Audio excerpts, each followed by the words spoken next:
Pasha Paroh. Thank you for tuning. We back in the building. Today we're going to talk about knowledge is material. See, it's kind of like makes sense when you hear why they why they refer to it as material, like reading material. You know what I mean? Did you review the material today, class, Gen Pop, public? Welcome back to the channel. Okay, so we going in today. All right. I've been MIA for a while. Really, you guys been watching me on Facebook and LinkedIn. You see what we're doing here. We're not just doing branding, we're actually building cultural movements. And that's part of why you're here too, to get this information as a cultural movement. Thank you for joining us. Knowledge is material, the building blocks. They speak about it in ways like DNA, right? Of plants and animals has the knowledge of what that plant or animal is supposed to grow into, supposed to become. But we don't use this wisdom, many of us, to apply to our daily lives. And we have to ask ourselves, what is that costing us? What is that costing us? So the question of the day is, how are you turning your company's brain power into business power? How are you turning your company's brain power into business power? That's the question of the day. Feel free to get some comments flowing and let's review the Q&A. So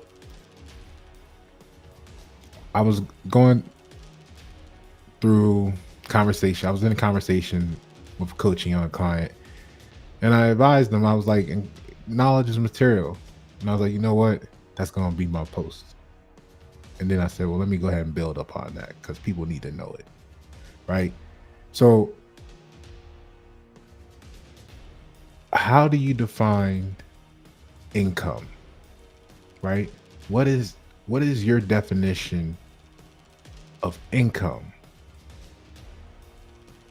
What would you have said yesterday? Because that's going to help you understand the value of knowledge. A lot of people are focused on income, per the 1600, 1799, right? 1799 edition, because they belong to Great Britain and they trying to pay some taxes, right? But what this word really mean is the arrival, the advent, something that comes in. Now, why this is important from anybody that actually has had any experience in producing something. If you're a producer, you realize, and I'm not speaking to the people who are retail, right? So that's, retail mindsets is different. They're not freedom based, they're restriction, right? Because they have to maintain a certain list of things to be accepted by the vendor or the outfit that they represent. They are representing something. So they can't really be themselves. They have to be who they want them to be, right? So they can't think for themselves. They have to be told what to think, right? So we're gonna give you guys a pass today, and we're gonna speak to just the producers who are free to do what they want. They know that what comes in first are the raw materials. See, you were born, your DNA, right, was born with the raw material. You came with the income. No pun intended. You had everything you needed to produce. And then what happens is you start to get refined. You start to get molded. You start to allow yourself to be malleable. You're forgiving. You want to become something. You want to be accepted. You know what I mean? You start to have these emotions and you want to be accepted. So you fall victim to normative social influences, which is the incoming of knowledge, external of yourself, that you start to believe is true, whether it's fact or fiction. And both fact or fiction can both be not true. Facts are not always the truth. But emotional attachments to beliefs will have you conforming beyond your own knowledge. And that's dangerous in your personal lives as well as in business. So, what is income to you? What was income to you? That's the starting point. You have to ask yourself that. You have to really get real with yourself to realize income is the arrival of the raw materials. It's the first thing to arrive. That's income. When you come in, okay? So start there because whatever you're doing, right? We could end the video right now at the 6-minute mark with this statement. Whatever you're doing, you wouldn't be doing it without first having the incoming of the knowledge to understand what you're now doing. This is why when people that have a job or people that have skills that you may have learned from another company, right? You're hiring employees yourself as a business owner. You want to put them through training. You want to give them the incoming, the arrival, the advent, the coming in of the information to become the best that they can be in your operation. Yeah, they may have a degree that told them, how to put the screwdriver in the screw. But how you utilize that performance in your industry, in your business, is different from how the competitors might do it, or how the unrelated business that also utilizes screwdrivers may do it. You may have tolerances and specifications, SOPs. The person hanging their picture at the wall may just be happy it holds up the picture and don't care about tensile strength. What is the income? What was the original income that produces the output? What was the raw material? And that's where a lot of people go wrong when they don't have time for knowledge. They're missing the fact of having quality raw materials produces the best product. So their product suffers.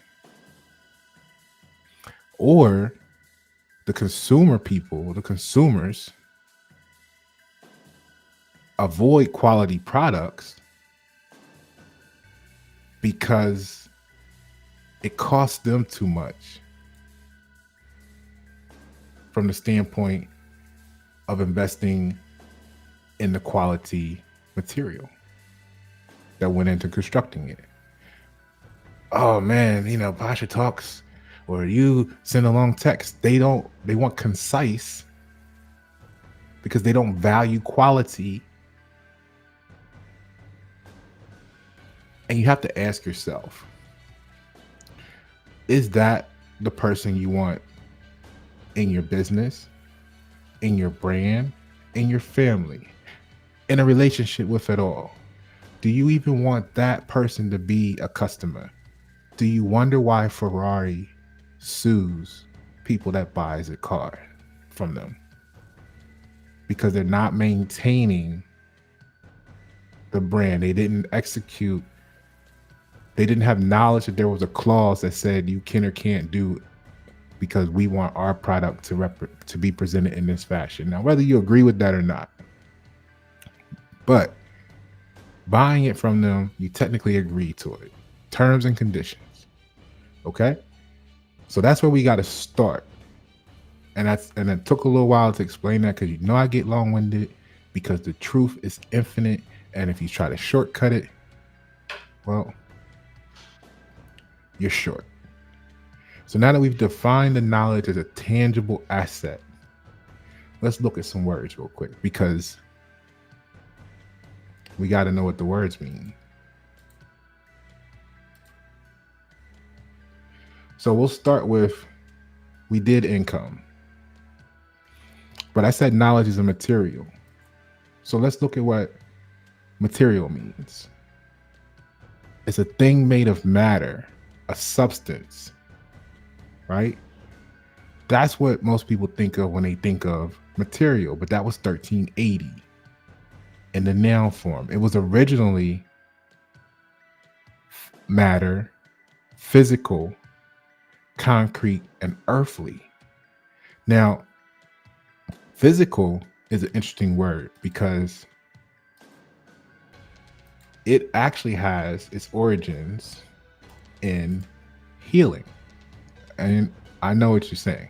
But look, medical is what I'm getting at.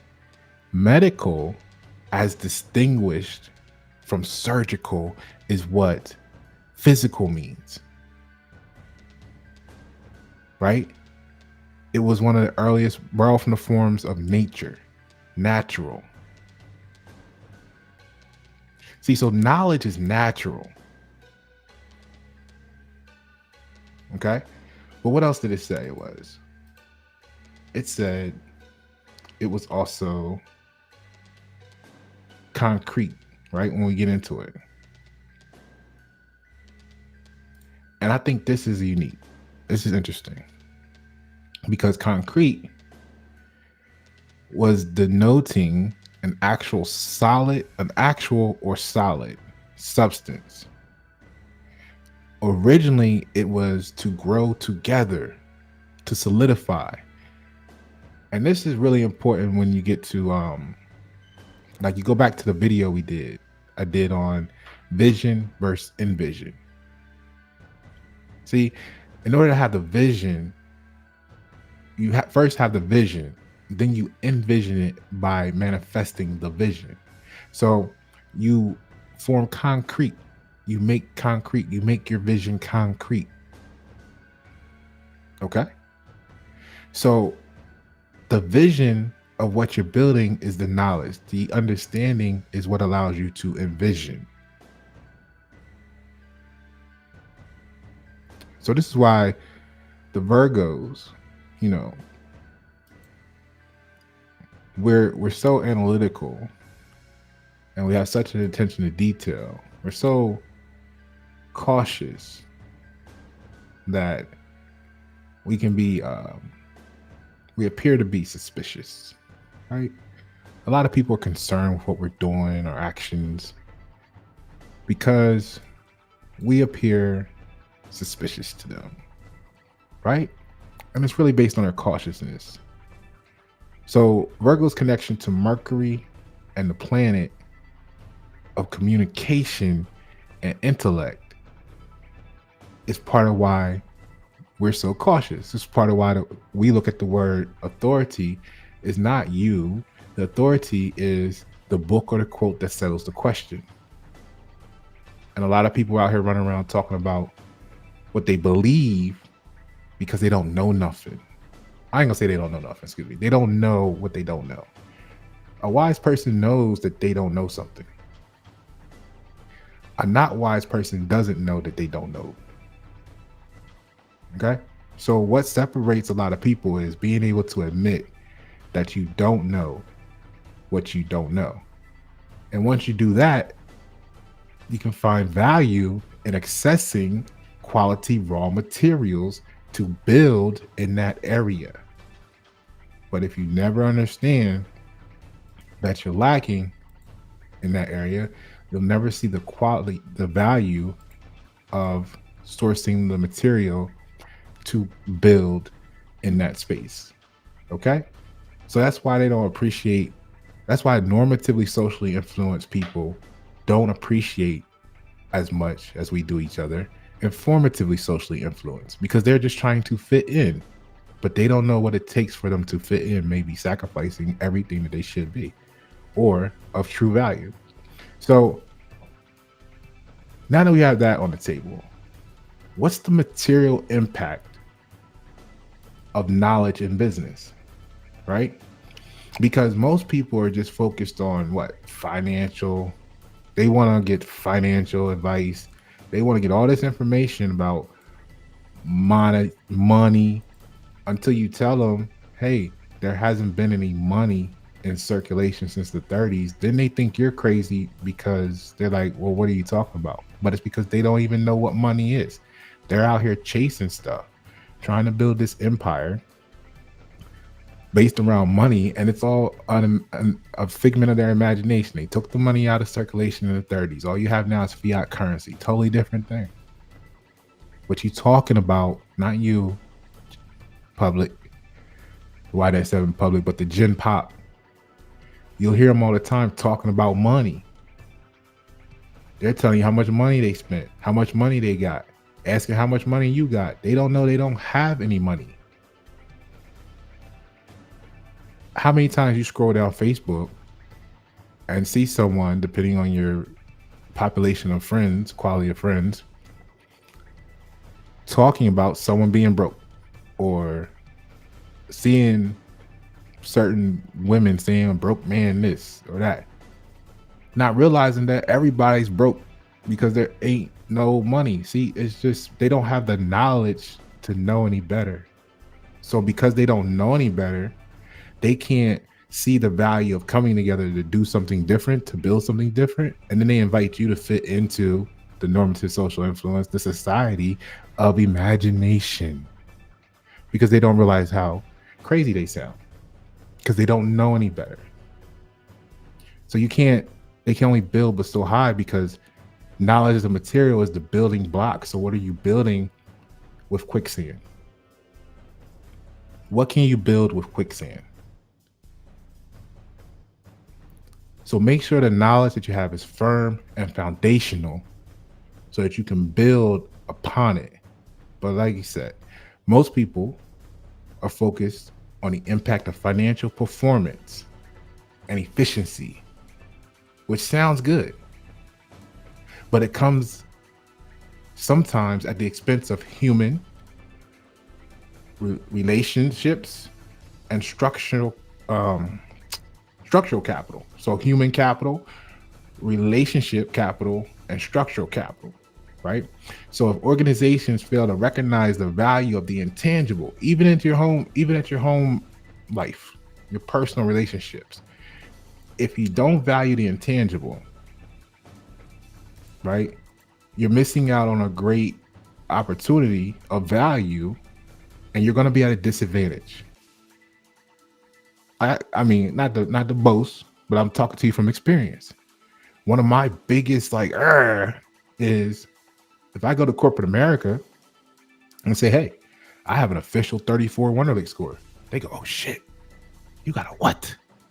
You're in the top 2% of the nation. You got a what? Come with us. I don't have no degree. Fuck a degree. Can you do this test? Can you pass this? Can you make this happen? Yeah, sure. That's easy. Cool. Look, come on over here.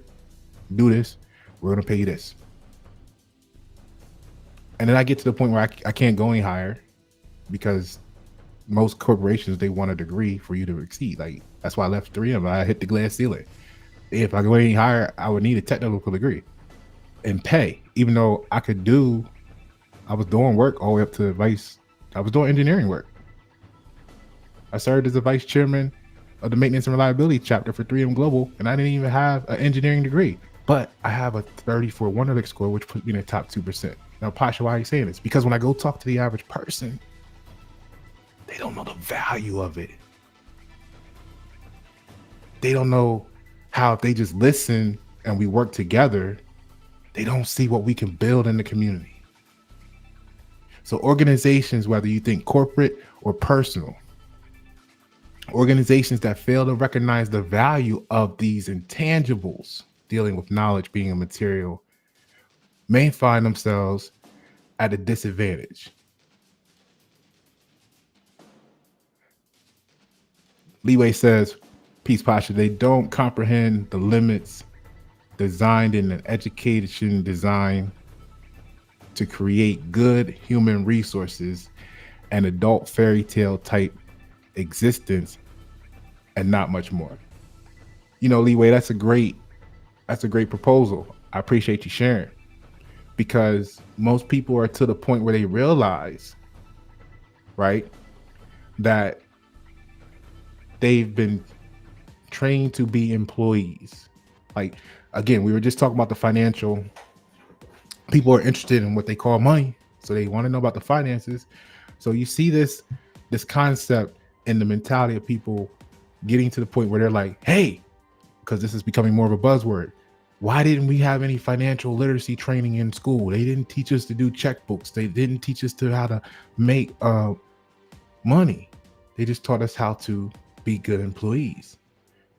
So see, when it's something they are emotionally attached to, we easily circumvent the limitations designed in education. We'll go far and beyond to get what we want.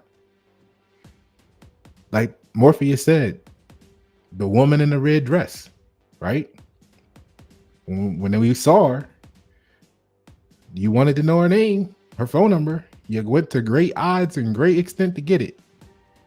But when someone says, hey, we could do this, or do you know that? Who needs to know that, right? So, yes, we're designed, and I took it even further on a recent video, because most people don't realize that having a job makes you, and in certain states of business ownership, you're actually still technically an employee of the government. So the public school system, because to work for the government, you have to be trained and show capable and competent, and or be appointed. So the thing is, most people don't realize that the public school system is the training portion of becoming a government employee, and then getting a job. Most corporations and businesses are actually extensions of the government. This is why there's a government-owned entity and agency at the top of them for entertainment purposes. Do your own research, right? So Leeway's absolutely right. They're put in a position to become good human resources, and they're only told the fairy tale to believe, to make sure that they remain. That's it, right? Because if you start thinking, you'd be dangerous. So I appreciate that comment. Let me get back to my notes here. Where were we at? So we covered the Virgo. Most people, yeah. So they want financial information. So when you don't have the intangibles, you're actually at a disadvantage. Now, what that does, though, right, is it faces higher cost associated with employee turnover, customer attrition, and operational inefficiencies. Now, I don't mind, because it's what makes me valuable in that arena, right? You're gonna lose your best employees.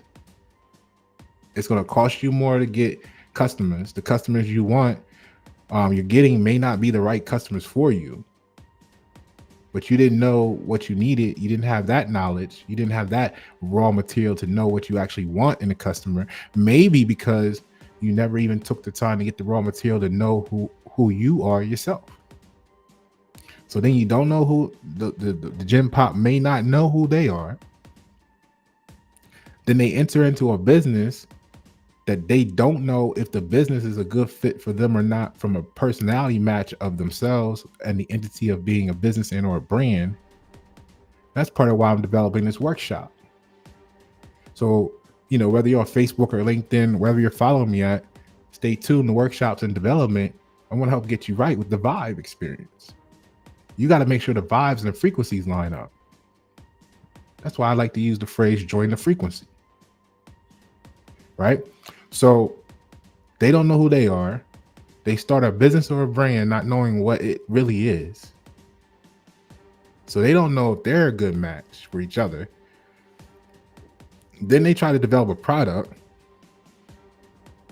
not knowing who they are, not knowing if the business is a good match for them, if they get along. That traumatic, toxic relationship then spits out it has a baby. It births a product from its trauma, and then wants to push that traumatic experience onto a customer, maybe not even knowing if they have the right customer, They want to impose their trauma onto the customer or the client, and they're wondering why they're not having a healthy relationship or experience overall with the process, because they're toxic and traumatic. And that's why the term medical and concrete has a great play of value in having the knowledge up front, the raw material, because knowledge is material. Without the proper building blocks, you can only build but so high. You can build a house of cards, but it won't be taller than without what? Some reinforcement. You're not going to build the Eiffel Tower out of it. It's going to fall over before it gets to that point. All right. So you're going to be facing higher costs associated with employee turnover, customer attrition. You're going to be having to fight customers, get customers over and over and over and over. Right. And I'm not talking about, for people like, let's say you're in a creative business. If you do something right, if you got a business where if you do something right the first time, your customer or client shouldn't need you for 2 years, 5 years, 10 years, whatever. That's different.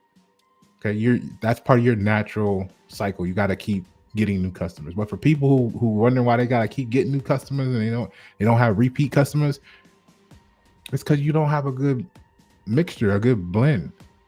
Things aren't on the right frequency. All right. So what happens is embracing a more holistic approach to value creation, right? That baby, just like when you think about your relationship on what you see as the world, you want to make sure you have a good spouse, the right spouse to bring in offspring into the world so that you can stay together and be together and nurture and both be in their lives and be compatible and build something great. That's the same thing you got to do when you look at yourself, marrying your business, producing the baby. That's the product, the babies, multiple products. And maybe you get polygamous with your marriage of businesses and you got multiple businesses and you're going to have all of them have different products and services. So you want to make sure that you have embraced a holistic approach to the value creation so that it can lead to sustainable growth and stronger competitive position in the marketplace. Otherwise, you're building on quicksand, wondering why you're sinking. So human capital is going to be investing in your employee training and development, enhancing skills. The buzzword is continuous improvement. That doesn't mean just get a new car every year. All right. We want to invest in our employees' training, development, skills, knowledge, leading to increased productivity and innovation. Some of that may be in your knowledge of how to deal with employees, your knowledge of who the employees are. Like we said, who you are. That's the relational capital, building strong relationships with customers, suppliers, and partners to build trust and collaboration, which means you need the knowledge of who they are and you need to know who you are. Do this by prioritizing customer engagement. You get to get the feedback and develop loyal customer bases. That gets you repeat business and positive word of mouth. And you know what? Don't be afraid of negative word of mouth or publicity. I'm a fan of that.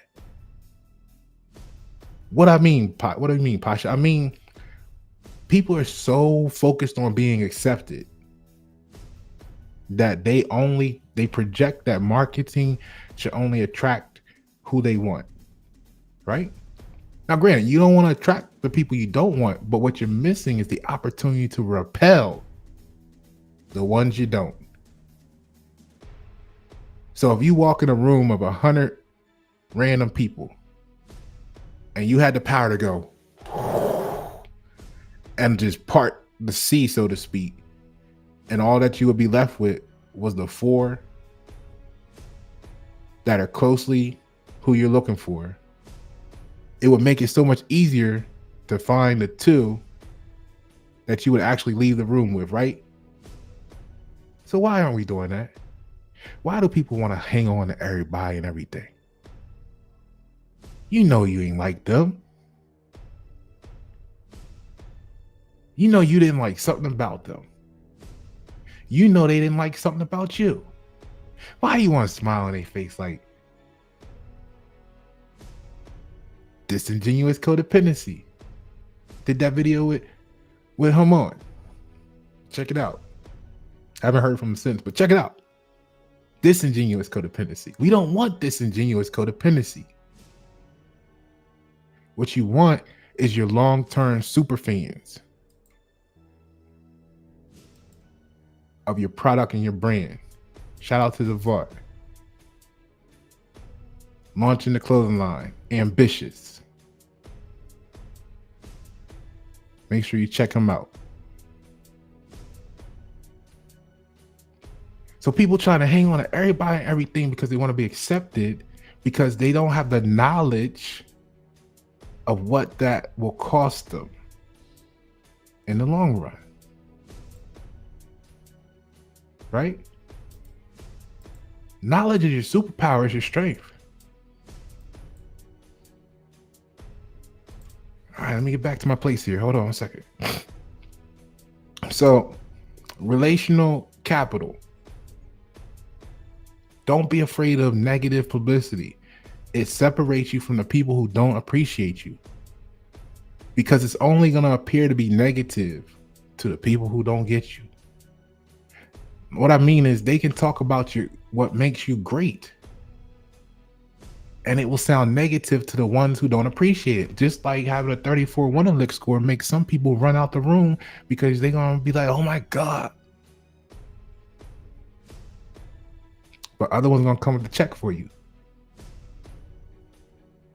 So clear the room of the people who aren't for you so you can focus on who's for you, not just so that you can be bringing value to yourself with income that way, but so that you can provide income to the community through the right channels.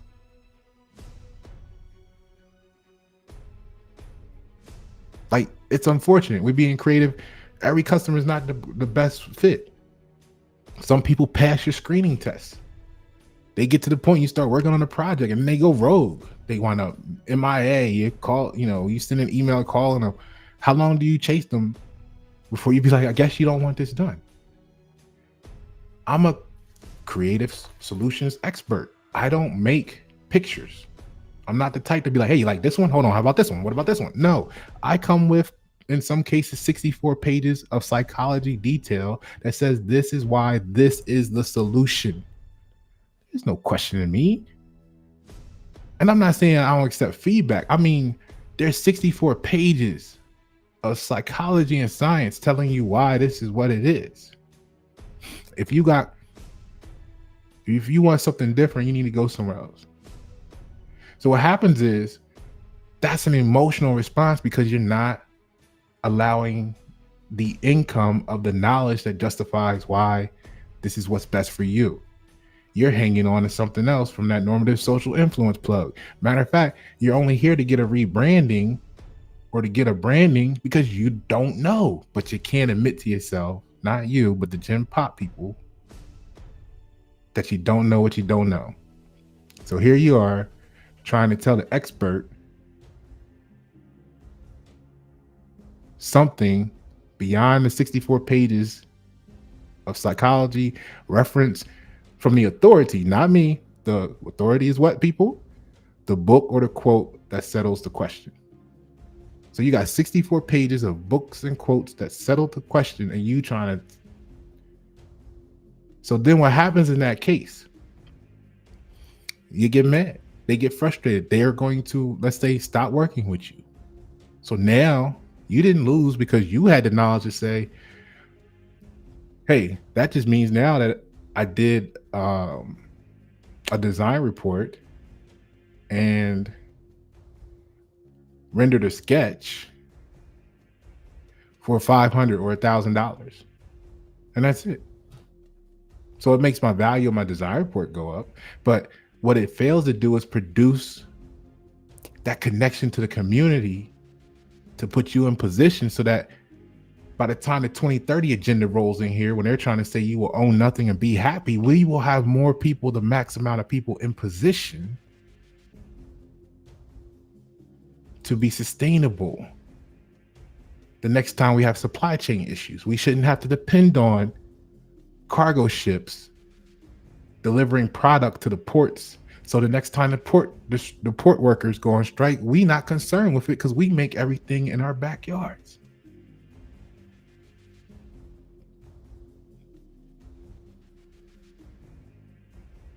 Why are you running out buying toilet paper when toilet paper is made in America? Why? Because you don't have the raw material of knowledge to know that.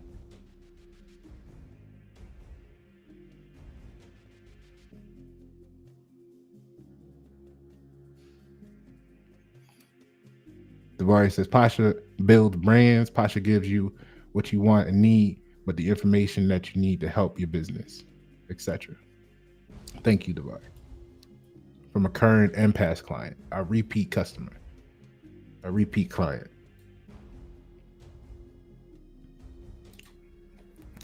All right, so we got that down. Now let's look at structural capital real quick. Structural capital is establishing robust processes, systems, and organizational structures that enables your company to leverage, I say everything, but for example, like workflows and management systems. So invest in knowledge capital. Embrace continuous learning, continuous improvement. Always look to update your skills. Always look to update your employees' skills. If you out in the regular world, update the people's knowledge and skills around you. I would rather be repelled from society for giving them knowledge than to sit there and keep my mouth closed. Because I'm looking for the people who appreciate it, the informatively socially influenced. Some book, I'm not religious, but some book says, people perish due to lack of knowledge. Why? Because knowledge is material. And if you don't have enough material, you can't properly build what it is that you want to build.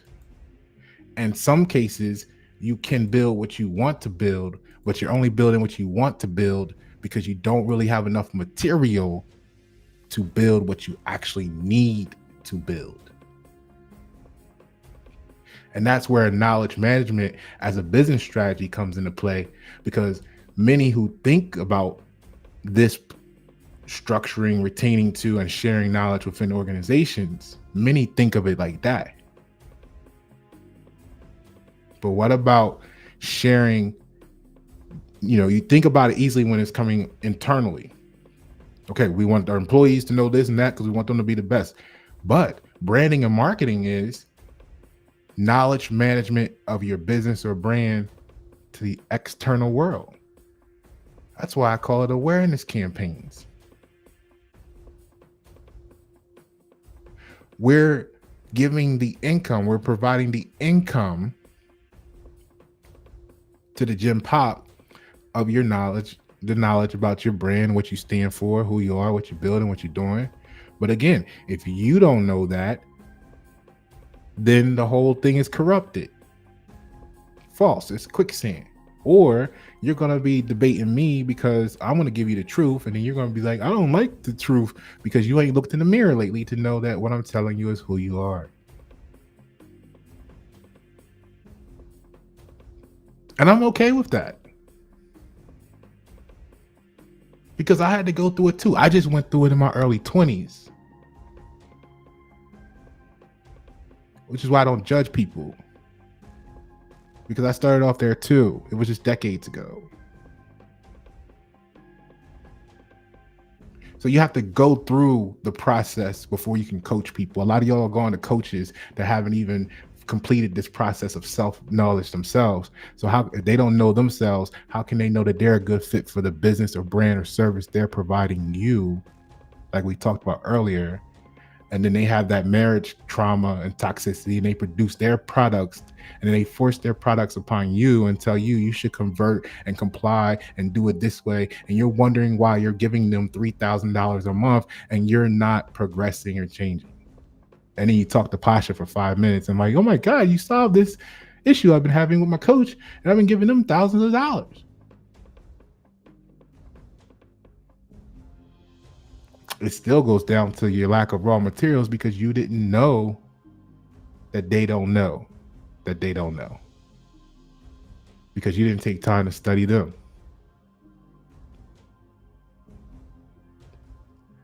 Successful businesses leverage unconventional knowledge.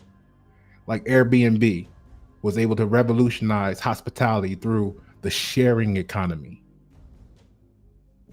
Before this, everybody was like, no, it's mine, mine, hands off, nobody can, no.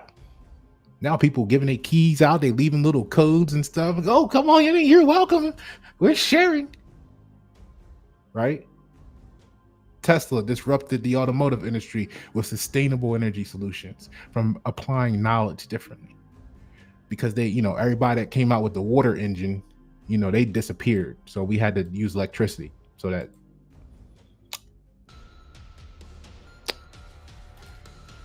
big oil and big coal and power still got they cut their check, right? So Wikipedia was able to harness collective knowledge through decentralization models. See, when you got the knowledge, you're like, I know this is gonna work because I know why. A lot of y'all knew something and got talked out of it by some dummy, which now made you the dummy. Because you wanted to fit in with dummies.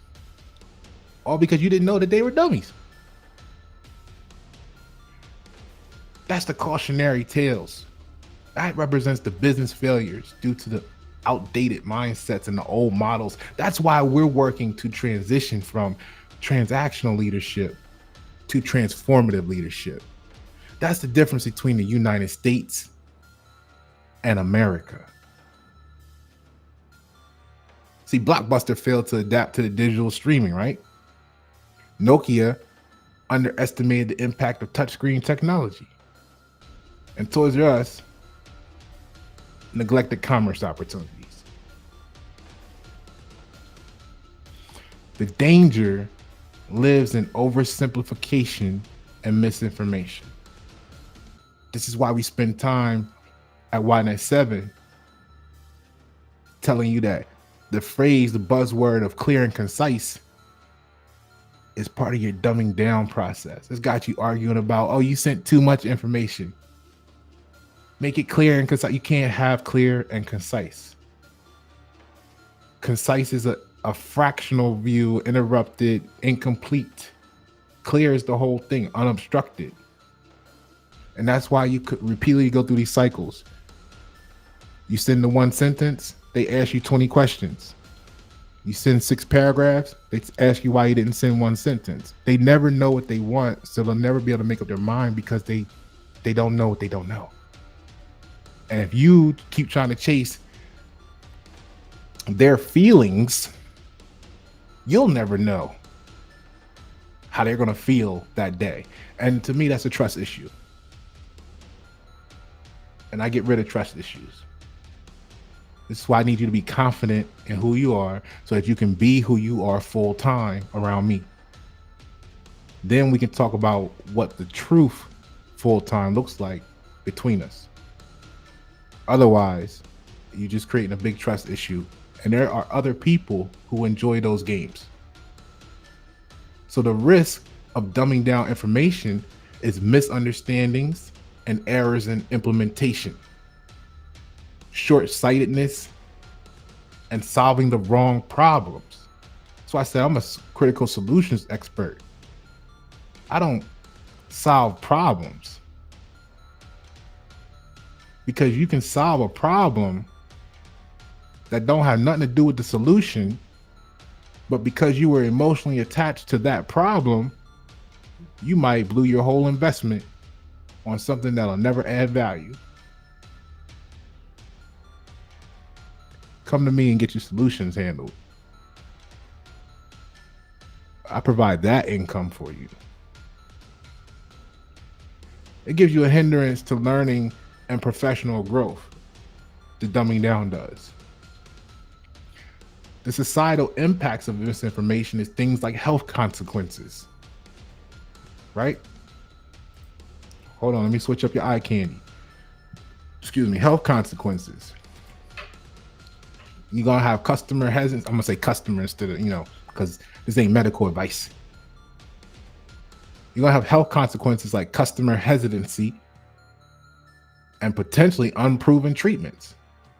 They come sending out these advertisements on TV a decade later, 20 years later, like if you were using such and such product during this year and that year and experiencing A, B, C, and D, then call us down for a $5 billion lawsuit. Your arms are going to fall off tomorrow. Why? Because you tried it before you knew anything about it.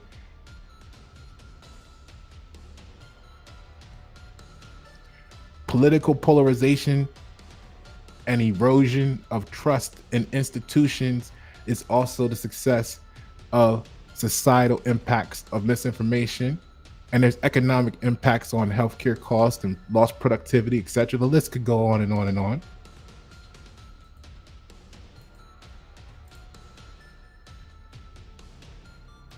So we want to have balance. We want to balance accessibility with accuracy.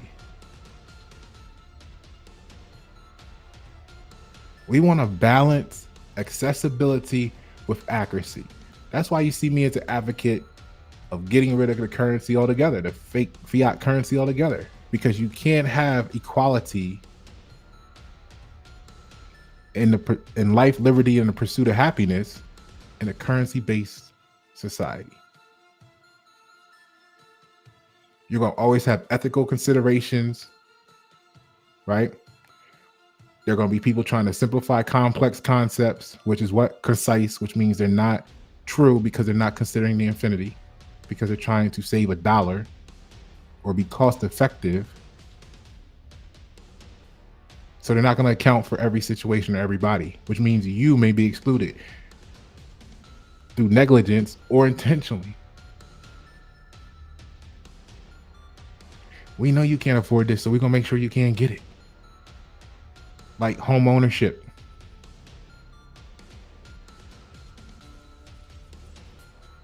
The importance of maintaining information integrity, like get it right, but don't be corrupt.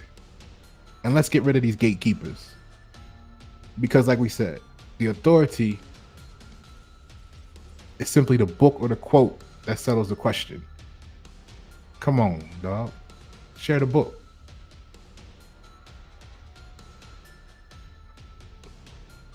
So that's pretty much what I wanted to share with y'all today as income.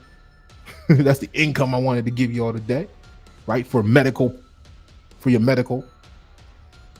We're going to get concrete with it. All right. Because I can't talk to people because they don't understand what I'm saying to them. A lot of them.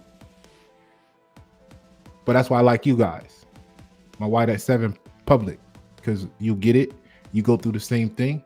And this is what we battling with the general population when we step out into the world. All right. We're sitting on a gold mine of untapped knowledge. I want you all to take note of that. I want you all to ask yourselves the question of the day. I want answers. Feel free to send it to me either in the comments on this video or send it to me on my phone or Facebook, LinkedIn. How are you turning your company's brain power into business power? All right, get me that information because it's true. Many companies are facing challenges when it comes to managing what they know or what they think they know. And that's part of why they don't know what they don't know. All right. So in some businesses, in fact, The truth is, some businesses are losing out on up to 60% of their employee know-how because they're not using it right. Now, that statement says employee know-how, but I want you to think about your relationship with your significant other, your mother or father, your family, your cousin, your neighbor. If businesses are losing up to 60% of their employee know-how, losing out on it, what about the rest of the world around you?